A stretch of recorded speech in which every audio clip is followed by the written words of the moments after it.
Em nome do Pai que me criou, do Filho que me resgatou e do Espírito Santo que me santificou, divina vontade, reina na minha vontade.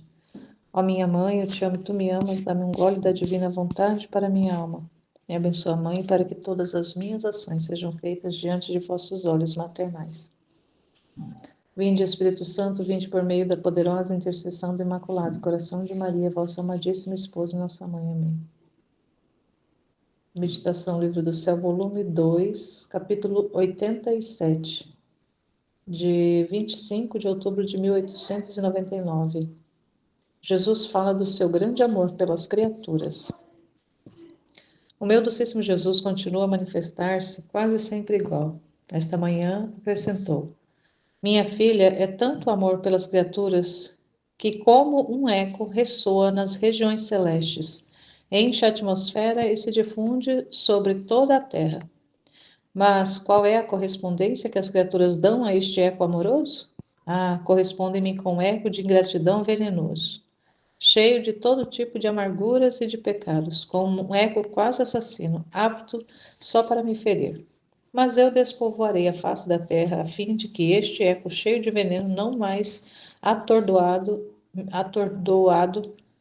meus ouvidos. Senhor, o que dizes? E Jesus: eu não faço mais do que como um médico piedoso que tem os remédios extremos para seus filhos. E estes filhos estão cheios de chagas. O que faz este pai médico que ama seus filhos mais que a própria vida? Deixará que gangrenem estas chagas?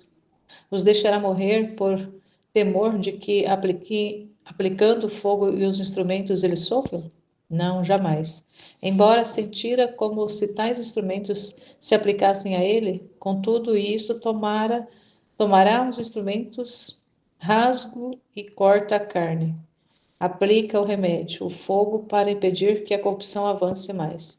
Se bem que muitas vezes acontece que nestas operações os pobres filhos morrem, mas não era esta a vontade do pai médico, senão que sua vontade é vê-los curados.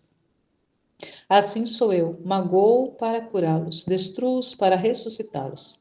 Que muitos pereçam não é essa minha vontade, isto é efeito de sua malvada e obstinada vontade.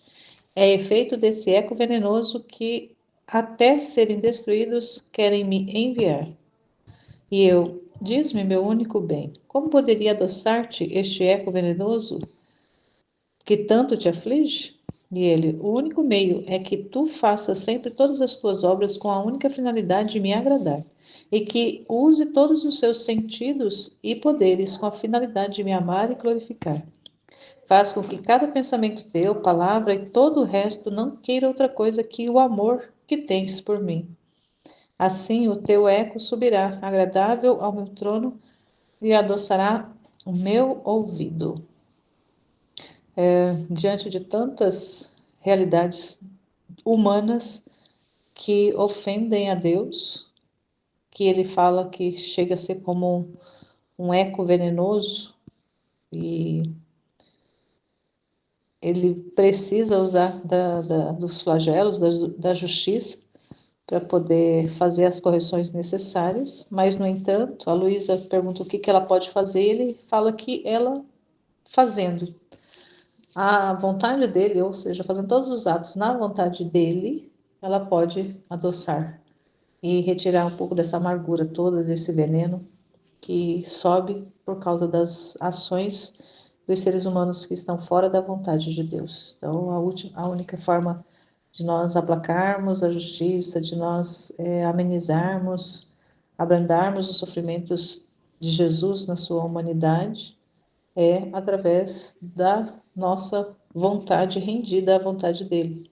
Fazer tudo por amor a ele. Então, tudo que nós formos fazer, se nós fizermos por amor ao Senhor, com esse único interesse de agradar, dar glória a Deus, de fazer realmente com amor puro por ele, sem pensar que, mesmo que fazendo as coisas para as pessoas, mas como uma consequência, mas o objetivo reto de ser para Deus, tudo na nossa vida de ser para Deus, é uma forma de nós cooperarmos para que essas ingratidões dos seres humanos, essas realidades de tantos venenos, de tanta amargura que o ser humano dá para Deus, é uma forma de amenizar tudo isso. E ela perguntando se não poderia amenizar os castigos, se não tem alguma outra forma, e ele fala que não, por causa do amor que ele tem, que é um amor tão grande que ressoa até nas regiões celestiais e vai enchendo toda a atmosfera, vai se difundindo por toda a terra, esse amor enorme, esse amor grandioso, esse amor infinito que Deus tem pela criatura, mas porque é mal correspondido esse amor, porque as criaturas simplesmente rejeitam o Senhor, e aí corresponde com ingratidão, a correspondência que o homem dá para Deus é com ingratidão, e aí isso vai fazendo com que ele vá tendo essas amarguras, vai tendo essa, até mesmo de, ou o ser humano, se pudesse, até mataria Deus, se tivesse poder para isso. Aí ele fala que é um eco quase assassino, ou é esse eco da, da, das ações que o homem vai fazendo. Mas ele fala que vai despovoar a terra. Tudo que ele faz é por amor, a gente já entendeu isso. Mas quando fala de despovoar a terra, chega a dar uma coisa, né? Imagina, tanta gente. Para despovoar é porque muita gente vai morrer. Um universo aí de bilhões de seres humanos hoje, se ele, né, fizesse hoje, enviasse os flagelos de forma intensa para a terra hoje, quantas almas, quantas pessoas não pereceriam, não morreriam na face da terra? Então ele fala que vai fazer, ele vai, olha, ele fala, mas eu despovoarei a terra. Então, quando ele fala que vou despovoar, quer dizer, ele vai fazer. Não, a gente não sabe quando, mas que ele vai fazer, vai. Para que possa ser amenizado tudo isso, para que esse eco mal cheiroso e não chegue até os ouvidos de Deus. E ele fala que não faz mais do que como um médico piedoso, que tem remédios extremos para seus filhos. E estes filhos estão cheios de chagas. Então, o ser humano hoje, principalmente nos nossos tempos, estão numas chagas, numas lepras, numa gangrena mesmo, a ponto de morrer mesmo. Milhões, né, bilhões de pessoas hoje a ponto ali de se perder totalmente, completamente, de morrer mesmo, eternamente, morte eterna. Mas ele, como esse médico amoroso, esse médico pai, que sabe o que é melhor para seu filho, ele vai usar de remédios extremos, de remédios ali que é para curar, mas muitas vezes o remédio é tão forte que pode até matar. Mas a intenção não é matar. Ele fala que a intenção não é matar, a intenção é curar, a intenção é salvar, a intenção é resgatar. Mas vai acontecer de alguns que vão realmente morrer, porque ele vai aplicar o remédio. Mas o efeito sobre cada filho vai depender do filho também. Assim como um remédio, quando ele vai agir no nosso organismo, ele depende muito da disposição do nosso organismo, como é que está o nosso organismo, se está receptivo, porque tem organismos que rejeitam certos tipos de medicamento, organismos que rejeitam certos tipos de procedimentos. Desculpa. Então, mesmo que exista ali um procedimento correto para ser feito, mas o corpo não resiste. Por exemplo, tem alguns cânceres que, que não pode ser operado porque a pessoa não resistiria, não tem o que fazer. Já está tão alastrado, já está uma metástase tão alastrada no corpo que não adianta mais o procedimento. É esperar a hora da morte chegar. É o que a medicina muitas vezes trata. E coloca alguns pacientes em cuidados paliativos, porque não tem mais o que fazer pela medicina. Então, nós imaginemos assim, que Deus tem um remédio, mas muitas vezes vai ter almas que não vai estar com disposição para receber esses remédios que ele quer. Então, até mesmo os flagelos, os castigos, o fogo que ele vai mandar, que é para purificar, que é um fogo para realmente limpar, é um fogo ali para fazer toda essa regeneração, vai acontecer de matar, acabar de matar, por quê? Porque não tem ali a disposição de receber essa cura, não tem a disposição de receber o remédio. Vai rejeitar o remédio e vai morrer. Então, é grave isso da gente pensar que se o remédio fosse bom para todo mundo pudesse receber o remédio na mesma medida, na mesma proporção e fosse cura para todos, pensando em termos humanos, não haveria praticamente ninguém mais doente, porque existe remédio para tudo que a gente pensa. Mas nem todos os remédios que estão disponíveis realmente vai servir para todas as pessoas. Para uns serve, para outros não. Para uns é remédio, para outros é veneno. Então, até mesmo a medicação que hoje em dia, para uns é remédio, para outros é veneno.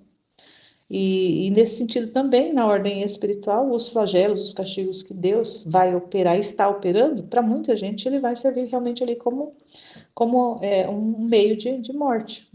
Não vai aguentar, porque não tem disposição, não quer saber, vai rejeitar, vai simplesmente virar as costas e não vai querer tomar o remédio, porque às vezes até o remédio surtiria efeito, mas muitas vezes não quer tomar o remédio.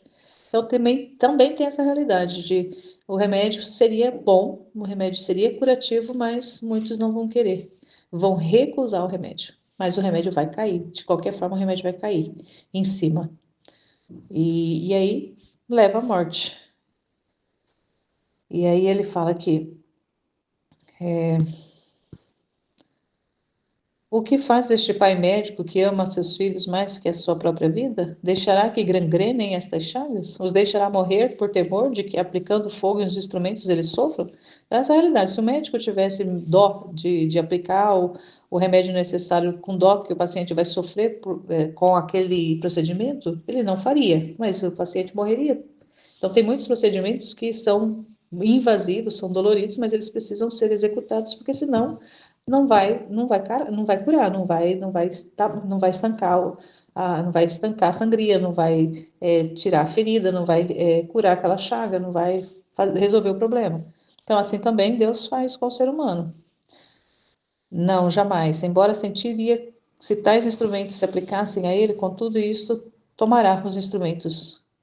Rasga e corta a carne, aplica o remédio. Então ele vai fazer. Então essa é a realidade do pai médico que vai aplicar o remédio, mesmo que vá doer, mas vai aplicar o remédio, vai fazer o procedimento, assim também é Deus conosco. Ele vai fazer o que tem que fazer para poder resgatar o maior número possível de almas. Se bem que muitas vezes acontece que nessas operações os pobres filhos morrem, mas não era a vontade do pai médico, senão que sua vontade é vê-los todos curados. Isso, né? Então Deus gostaria de que todos fossem resgatados, todos fossem curados, todos fossem santificados, mas infelizmente vai ter aqueles que vão ficar, vai ficar, que vai morrer, não vai aguentar. Tá lembrando agora do aviso, da iluminação das consciências, segundo a profecia, segundo o que é dito a respeito disso, quando chegar o momento da iluminação, porque as pessoas, vai ser um grande milagre em que todos nós, todas as pessoas que estiverem vivas nesse momento, vai ter essa iluminação, vai ver-se com os olhos de Deus, como se fosse aquele juízo particular, o juízo particular que todos nós passaremos no momento da morte, vai ser um juízo antecipado, um juízo ali antecipado, onde todos, ao mesmo tempo, no mesmo momento, todos experimentarão esse juízo imediato ali e se verão com os olhos de Deus. E segundo, falado que as pessoas, muitos não suportarão essa visão, não suportarão ver-se como são de fato, como estão de fato. Então imagina, uma alma que vai estar num estado de leproso, um estado bastante leproso, caindo aos pedaços, bichando até, carniçando, ali em decomposição, uma alma nesse estado. A hora que a pessoa vê o estado da alma dela, muitas não vão resistir, vão cabum, vai morrer na hora, vai ficar duro na hora, no momento ali vai ficar duro. Então é um remédio extremo? Com certeza. Eu vejo assim que pode ser esse momento de limpeza que o Senhor vai fazer, e até mesmo esse fogo, né? Pode, né? Tem profecia ali que fala do fogo que vai consumir os elementos. Pode ser que vai acontecer catástrofes que vai incendiar meio mundo, pode acontecer dessa forma também, uma limpeza, uma purificação da terra em partes nessa forma, em forma materialmente com fogo mesmo, fogo material, fogo de verdade ali, fogo que a gente conhece. Mas essa iluminação das consciências também, ela não deixa de ser um fogo, não deixa de ser uma experiência no Espírito Santo ali de realmente de queimar com muitas realidades e muita gente também nesse momento morrerá, muita gente morrerá. Então também vai ser uma forma de purificação. É, e mesmo assim Deus vai aplicar porque Ele quer curar, Ele quer resgatar. E ele fala ainda que muitos pereçam não é a minha vontade, e isto é efeito da sua malvada e obstinada vontade. Então, olha só, é efeito da obstinação do homem, da rebeldia do homem realmente não querer, eu não quero, não quero saber. Então, quem não quiser saber, infelizmente vai perecer. E, e é assim, né? Deus quer sempre o bem, Ele quer sempre o melhor para nós, só que o ser humano tem a escolha, mas muitas vezes escolhe não dizer não a Deus e virar as costas para Deus, ser ingrato. E se o ser humano obstinadamente faz dessa forma, o Senhor é aquela realidade do perdão, que o Senhor fala que todos os pecados serão perdoados, exceto o pecado contra o Espírito Santo, e o pecado contra o Espírito Santo é a dureza de coração, é a obstinação em manter-se longe de Deus, é manter-se afastado de Deus. É o homem livremente escolhendo dizer não para Deus. Como que Deus vai perdoar se o homem não quer o perdão? Ele perdoa quem pede perdão, quem se arrepende pede perdão, mas quem não quer se arrepender, quem não quer pedir perdão, não se arrepende, não quer pedir perdão, não tem como ele enfiar o perdão dentro da cabeça, rachar a cabeça da pessoa e enfiar o perdão lá dentro, não tem. É a pessoa que escolhe. E isso dos castigos dos flagelos é esse remédio para poder fazer com que o homem se veja, com que o homem se dê conta que precisa de Deus, que Deus é o fim último que o homem precisa buscar. É a finalidade da vida. É o que realmente faz todo sentido. É Deus. Deus é o nosso início, é o nosso meio e o nosso fim. E a gente precisa se dar conta disso e corresponder com aquilo que Ele vai dispondo na nossa vida, dia após dia. Amém, Fiat.